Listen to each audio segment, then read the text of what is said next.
Hey there, it's Christina, and this weekend I got a birthday card in the mail from my Aunt Nancy, and it's so beautiful. It has pink roses on the front, and a handwritten note on the inside, and a greeting on this side too. And it's so nice. It's 2014, and it's so nice to get a card in the mail and a handwritten note in this era of everything being digital and on the internet and social media. I only have about 2 people in my life who send me cards with, pen to paper handwritten notes, and I really do appreciate it and the thought that it takes to do that. And it's just old-fashioned, and my Aunt Nancy is such a sweet, sweet person, and she also included a gift card, a Starbucks gift card for, I think it's $25 or maybe $50, and she didn't have to do that, so I got to give her a call to say thank you and to see how she's doing, because I guess what makes this a significant day is that it's also her husband, my Uncle Rich, birthday. My Uncle Rich and I both shared birthday, May 29th. So he is deceased. He died last year of a heart attack, sudden heart attack. He was never in good health. And he was in his 60s, so he died early, and I know she's thinking about him today, or, on the birthday, and thinking about me because we shared this special day together. And I feel so bad that she's widowed and alone, and she's just such a beautiful person. But, my Uncle Rich smoked all his life. He didn't really eat right. He had coffee every day, cigarettes every day. And that kind of stuff really is an assault to your heart and your lungs, your cardiovascular system. Caffeine, coffee is very acidic and it's highly caffeinated. And then cigarettes have so many toxins in them, as well as nicotine, which is the addictive substance. And both caffeine and nicotine are both vasoconstrictors. They constrict the blood vessels, making it harder for the blood to flow through them. And that's one thing that causes high blood pressure. And those vessels could also be, the diameter of them could also be narrowed, their inner lumen, through the accumulation of cholesterol, arteriosclerosis. So there's a lot of stuff that can go on that can stress the heart and make it have to work harder to get the blood through there when those vessels are constricted. And both nicotine and caffeine are both vasoconstrictors, so you can imagine when you have both of them in your body, it's a compounded effect. And most people start their day with, not most people, but those people that have these habits start their day every beautiful new morning with caffeine and cigarettes. And not only do I find that nasty, I find that so out of control. Like, you're just such an assault on your system. Heart and lungs are what keeps you breathing, keeps you living every day of your life. And we really need to be a better steward of the body and the health that we're given. And it's just so sad to see my Uncle Rich, succumb to these habits and these behaviors and the things that he did that contributed to poor health and an early death. But as I've mentioned before, everyone in my family has died early in their 60s. I have a cousin who died at age 45 from cancer, colon cancer. And that's my age. That's how old I was. We were both the same age. And he passed away last year. So I don't have much family left. I'm healthy, but I'm all by myself. So I feel sad when I think about my family members. And I guess this card kind of triggered that, and was thinking about my Uncle Rich. And on the, I guess on the positive side is, he was always very enterprising. He built houses, really quality construction. He was a contractor. And when I was a little girl, I have memories of being on the construction site with him, playing with scrap lumber, staying away from the pink insulation that looked like cotton candy. We would sometimes go in the evenings, too, to the houses. We had a kerosene heater because, he worked no matter what. Every season, every hour, had shop lights kind of hooked on the rafters above, and me and my mom used to bring sandwiches and lemonade to the guys there, and we would watch the progress of the houses. This was residential construction, mostly for newly married couples that had land, and then they had the houses built to specs. I remember the blueprints, huge pieces of paper, unrolled on the dining room table, like all these, so much detail. And we would go to Pittsburgh together with my grandfather. My grandfather owned a hardware store with his brother, and we would get wholesale items. So some of them would be resold in the hardware store, and then others would be used to build the houses. So we'd take trips to Pittsburgh with the truck and bring back stuff. Like, we went to these not hardware, I don't even know what the name of it was, but it was like a Costco for contractors. Wholesale, like huge like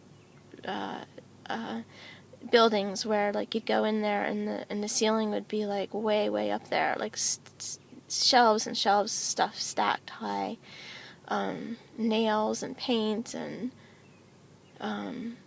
gosh, just all sorts of hardware stuff. Like, for a little girl, that wasn't so interesting. But on the construction sites, I did have Tonka toys, and I did play in dirt. Had Barbies inside my house, but when I was outside, and over there, I would play in the dirt, and I would construct things with the scrap lumber. And then when I got older, my Uncle Rich loved to, like, impart wisdom. He loved to teach. He built houses. He had a business. He had a convenience store. And gosh, that was a point of conflict between us because he and I diverged as far as our values. He had a convenience store in rural Pennsylvania, and he shared with me that it made about $500,000 a year. And I was just floored. I couldn't even believe it. Imagine what it would make in like a metropolitan area that's more densely populated. And there was a time where he actually asked if I wanted to run it or contribute, like do something with the business. And I said no. I completely declined. I had no interest in doing that. And why? Why would I say no to a $500,000 business? Because it is so incongruent with my values. There's nothing in a convenience store that I would feel comfortable selling to people, and I felt bad that my Uncle Rich would make this kind of money selling stuff that's so bad for people.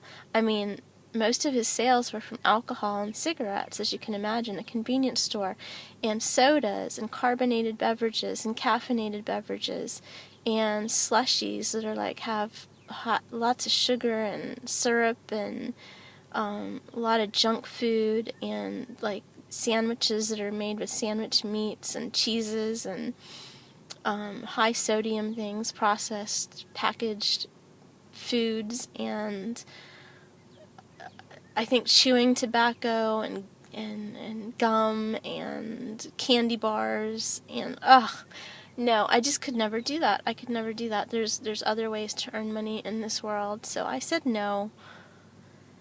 And I'm sure he just, I don't know, I think maybe he didn't understand, but anyway, and he also had real estate. He had multifamily apartment units, and I think most of them were occupied by Section 8 tenants.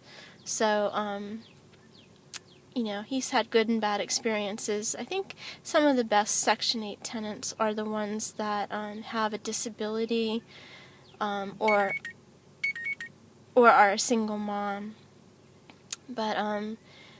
But when you do Section 8 housing, you're assured your rental payment, so that's always nice to know that you have reliable, recurring revenue. Your cash flow is steady. And also these individuals, they don't have a lot of options, so their retention is good. I mean, they don't move in and out that much, so you have them there for a while, and you don't have to worry about the cleaning of the apartment and marketing it and readying it for the next tenant, because all that turnover is costly over time. But my Uncle Rich always liked to teach me about business and real estate and money, and we used to go for rides in his truck and talk about this stuff, and he loved to teach. And the more interest you, just like any mentor, the more interest you demonstrate in something, the more they're going to tell you and share with you. I just feel bad about the convenience store, but he sold that, and actually he did seller financing. I think he did seller financing also on the apartment units, so he was still involved, where if they defaulted, it would end up back with him. But he was a good person. He had a good heart, and sometimes you couldn't see it because he would get angry. He was Italian, and he had a temper, so that surfaced a lot. But then it would subside. I that was another thing I didn't care for. But this birthday card, has triggered all these memories for me, good and bad, and just thinking about my family and their impact on my life, and how they're not here anymore, and just the importance of health and wellness, and our behaviors and our habits. And I'll always, for as long as I'm living on the planet, I'll speak about health and wellness and nutrition and working out and not smoking and not drinking alcohol and all these things. They're such an assault to the body, and we need to be better stewards of our health and our body that we were given, that we were gifted. I mean, it's just a miracle. You need to understand how your organ systems work in synergy. It's quite miraculous, really. All your physiology and how it all works together to sustain you. And you would never want to treat your body like a dumpster and introduce toxins and things like that. You just have to love yourself a little bit more. You have to be more conscious of what you're doing and the outcomes. So anyway, wanted to do this video. I'm going to call my Aunt Nancy and tell her thank you. And this was May 29th, 2014. I just turned 46, and I can't remember how old my Uncle Rich would have been, but he's no longer with us. But I was thinking about him a lot today when I received this card from Aunt Nancy.